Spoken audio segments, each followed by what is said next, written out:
Yes.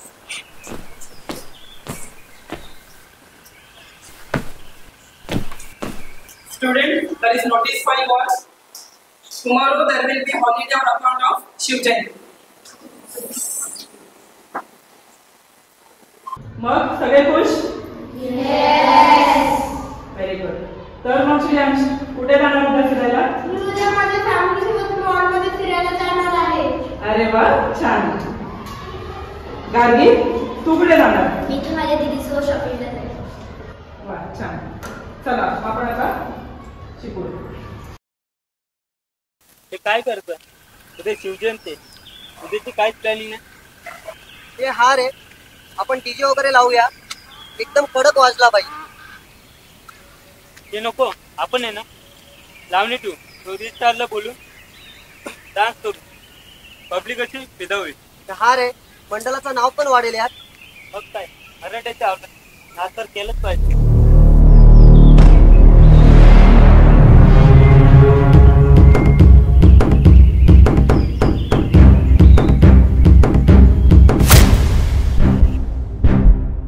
काय झालं? लाज वाटली पाहिजे तुम्हाला. या असल्या घाणेरड्या गोष्टी घेऊन तुम्ही महाराजांचं नाव घेताय आणि वरून मराठीची अवलाद आहे म्हणून फिरवताय. अरे दाद्या, नुसत्या दाड्या मिशा वाढून कोणी मावळं होत नसतं रे. त्यासाठी महाराजांनी जे दिलेले संस्कार आहेत ते आत्मसात करावे लागतात. समजला का? महाराजांनी आणि त्यांच्या मावळ्यांनी स्वतःच्या रक्ताचं पाणी केलं रे या स्वराज्य स्थापनेसाठी, आणि तुम्ही त्यांच्या स्वराज्यात बाया नाचवायचं बोलताय. लाज वाटली पाहिजे तुम्हाला. एक गोष्ट लक्षात ठेवा, महाराजांनी नेहमी प्रत्येक स्त्रीचा सन्मान केलाय, प्रत्येक स्त्रीला आदराने वागवलं, आणि तुम्ही त्यांच्या स्वराज्यात बाया नाचवायचं बोलताय. नाही, या सगळ्यांनी तुमच्या मंडळाचं नाव गाजेल रे, पण ह्याने महाराजांना किती दुःख होईल याचा तरी विचार करा. जगाला आनंद होईल म्हणून शिवजयंती साजरी करू नका रे. महाराजांना आनंद होईल असं काहीतरी करा, कारण तो आपल्या राजांचा दिवस असतो. अरे, शिवाजी महाराजांनी आणि त्यांच्या मावळ्यांनी हे स्वराज्य स्थापन करताना आपलं रक्त सांडवलं, एवढं तरी लक्षात असू द्या. महाराज नेहमी गोरगरिबांची मदत करायची, प्रत्येकाच्या मदतीला धावून जायचे. पण तुम्ही सुद्धा आपल्या समाजाच्या मदतीला धावून जा ना, प्रत्येकाची मदत करा ना. ज्या दिवशी तुम्ही हे सगळं कराल ना, तीच खरी शिवजयंती असेल आणि तोच खरा शिवभक्त असेल. ही गोष्ट नेहमी लक्षात ठेवा. आणि या असल्या हानिकारक गोष्टी घेऊ आरोग्याची वाट नको लावून घेऊ.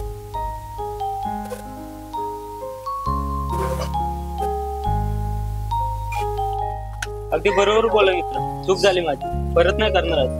हो मित्रा, तू आमचे डोळे उघडले, आणि हो, तू बोललास तसं आम्ही शिवजयंती साजरी करणार. चला तर मग तयारीला लागू. करा करा, चांगली आनंदाने साजरी. चला तर येतो मी.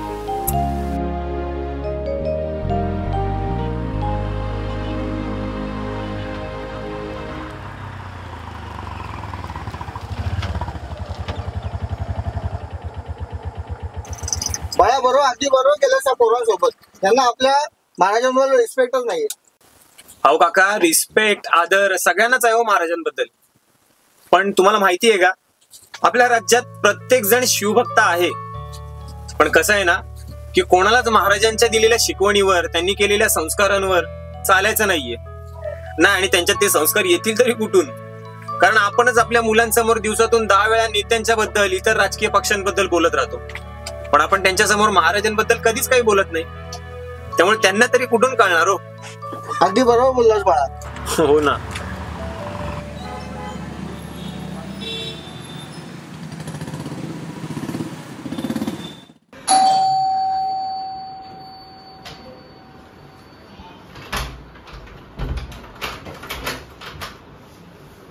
नमस्कार. नमस्कार. नमस्कार. आपण? आम्ही शिवभक्त संस्थेमधून आलो आहोत. हो का? या या, आत या, आत या. नमस्कार मॅडम.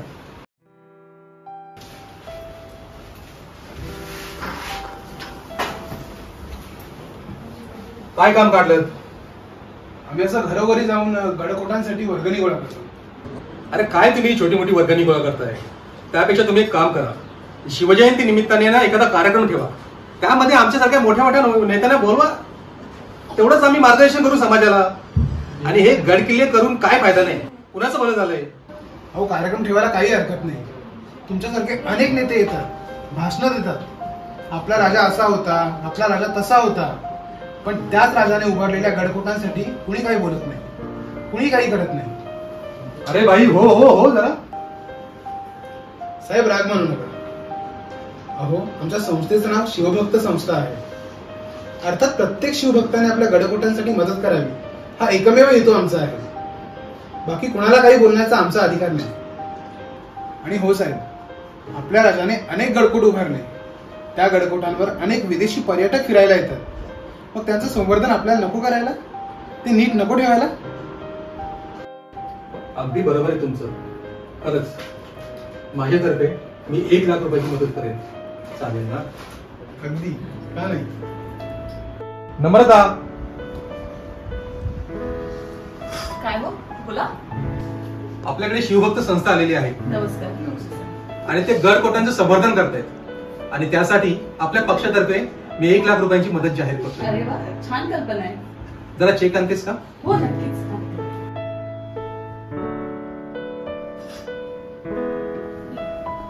दे.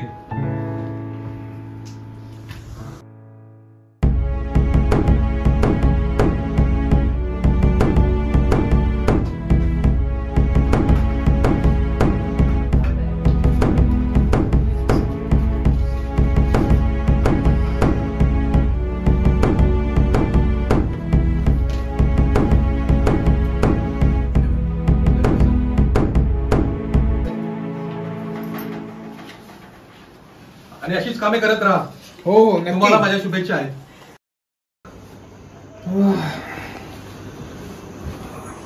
बाबा कारगी, बाबा उद्या आम्हाला स्कूलला सुट्टी आहे, आपण फिरायला जायचं का? अगं बेटा उद्या माझी साहेबांबरोबर खूप महत्वाची मीटिंग आहे. आपण एक काम करायचं का? आपण पुढच्या संडेला जाऊ. तुला इमॅजिकला घेऊन जाईन. आपण खूप मजा करू पुढच्या संडेला. उद्या नको प्लीज प्लीज, उद्या नाही. नाही तुम्ही असं जाता. अरे कार्तिक ऐक. अरे बेटा उद्या नाही जमणार मला. हा साहेब बोला बोला. संदेश उद्याची काय प्लॅनिंग? उद्याची प्लॅनिंग असं काही नाही, पण आपल्या संस्थेचे लोक येतात. मग पूर्ण दिवस तिकडे जाईल असं मला वाटतं. मग जाधव साहेब काय बोलतो, तुमची शिवजयंती झाली की नाही तयारी? काय नाही विशेष. जाणार उद्या फॅमिली सोबत फिरायला मॉलमध्ये. मॉलमध्ये? अरे वा, म्हणजे मोठा पटका दिसतोय ना मॉलमध्ये. अहो इकडे ये ना जरा. अहो काय झालंय, कशाला एवढं गावी बोलवलंय? अहो आमच्या सगळ्यांचा प्लॅन चाललाय की आपण कुठेतरी फिरायला जाऊया. अरे वा, चांगली आयडिया आहे. फिरायला उद्या माझा आवड आहे. माझ्या शाखेचे लोक येणार आहेत आणि माझ्या मीटिंग पण भरपूर आहे, त्यामुळे मित्र येऊ शकणार नाही. तुम्ही एक काम करा, तुम्ही सगळेजण जाऊ. जाऊया ना संदेश, सगळी लोक निघाले तर आपण पण जाऊया. असं होतं. हो हो हो हो, तुम्ही एवढा आग्रह करताय तर आपण जाऊ. अरे पण जायचं तरी कुठे? चला सगळ्यांनी मिळून मूवीला जाऊया ना. नको नको, आपण असं करू, अगदी आपल्या मुलांच्या एन्जॉयला तिथे जाऊया. हो अगदी बरोबर आहे. पण कुठे जायचं? पण फार्म हाऊसला जाऊया ना सगळे. अरे वा, छान कंपनी. आपण एक काम करू, माझं लोणावळ्याचं फार्म हाऊस आहे ना, तिकडेच जाऊ. तुम्ही तयार आहेत सगळे?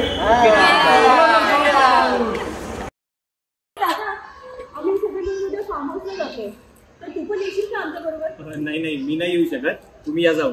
चल रे दादा, जाऊ उद्या आपण. नाही हे बघा, फार्म हाऊस किंवा हिल स्टेशन वगैरे अशा ठिकाणी जाण्यात मला काही एक इंटरेस्ट नाही. आणि ते पण उद्याच्या दिवशी, ज्या दिवशी आपल्या राजांचा जन्म झालाय. त्यापेक्षा मला गडकिल्ले गडकोट बघायला इंटरेस्ट आहे. तुम्हाला जायचं असेल तर तुम्ही जाऊन या.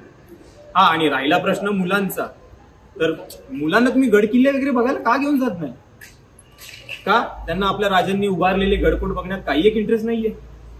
हा बरोबर, इंटरेस्ट असेलच कसा ना, तुम्ही तो त्यांच्यात निर्माणच केलेला नाहीये. मला सांगा, आपल्या राजांचा इतिहास मुलांना काय माहिती आहे? आपल्या महाराजांचा जन्म 19 फेब्रुवारीला झाला, एवढंच. अरे पण तो कोणत्या गडकोटावर झाला त्याबद्दल त्यांना काही माहित आहे का? हिस्ट्रीच्या पुस्तकातील द ग्रेट किंग शिवाजी, एवढंच. महाराजांचा शिवराज्याभिषेक झाला ही तारीख त्यांना माहिती असेल, पण तो कोणत्या किल्ल्यावर झाला, कसा झाला, याबाबत त्यांना काय माहिती आहे? महाराजांसोबत अनेक झुंजार मावळे होते का नाही?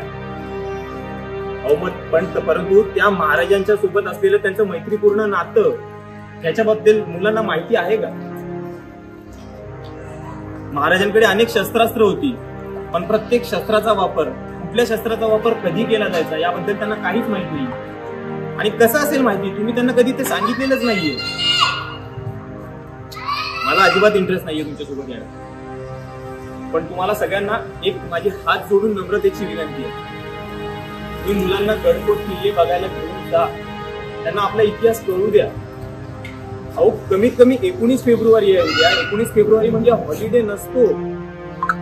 अहो आपल्या मुलांना आपण वर्षभर काहीच शिकवत नाही, परंतु त्या एक दिवशी तरी त्यांना आपला इतिहास कळू द्या. आपल्या येणाऱ्या पुढच्या पिढीला आपला राजा कसा होता याबद्दल काहीतरी माहिती असू द्या की नाही. अगदी बरोबर बोललास मित्र. आमच्या मुलांना महाराजांच्या बद्दल काही गोष्टी बोललोच नाही. आमच्या मुलांना हॅरी पॉटरची स्टोरी तर सांगितली, पण आपल्या शिवाजी महाराजांची स्टोरी सांगायची राहूनच गेली. हो ना, जगातले सगळ्या चांगले स्पॉट दाखवले, पण कधी गड किल्ल्यांबद्दल दाखवलंच नाही.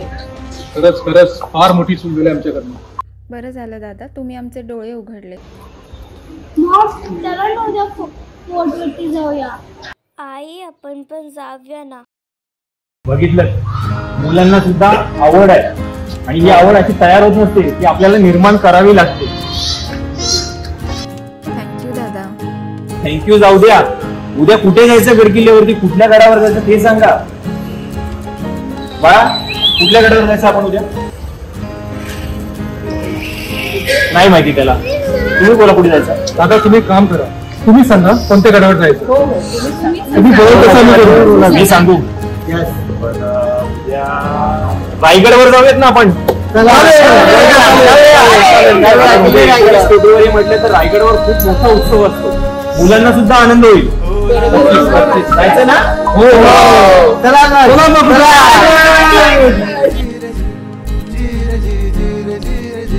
आई बहिणींचं रक्षण करणारा माझा शिवबा राजा होता. शेतकऱ्याचं हित जपणारा माझा शिवबा राजा होता. स्वराज्याचं सुराज्य करणारा म्हणजे माझा जाणता राजा होता. आणि राहिला प्रश्न मावळ्यांचा, तर शिवबाचे शिवविचार घेऊन चालणारा तो खरा मावळा होता. शिवबाला आचरणात ठेवणारा तो खरा शिवभक्त होता. अहो पण आत्ताच्या काळात तसं आहे का? शिवजयंती आली की स्टेटस स्टोरी टाकून जगाला दाखवण्यासाठी शिवभक्त जन्माला आला आहे का? मोठा टिळा लावून किंवा रुद्राक्षाची माळ घालून मी खरा शिवभक्त आहे हे जगभर दाखवण्यासाठी शिवभक्त जन्माला आला आहे का? हो, शिवभक्त होण्यासाठी महाराजांचे शिवविचार पाहिजेत. शिवभक्त होण्यासाठी महाराजांचे संस्कार पाहिजेत. तसंच महाराजांना आनंद मिळेल असं काहीतरी करा ना. चला तर मग पाहूया यंदाची शिवजयंती कशी साजरी होते ती. जय भवानी, जय शिवराय.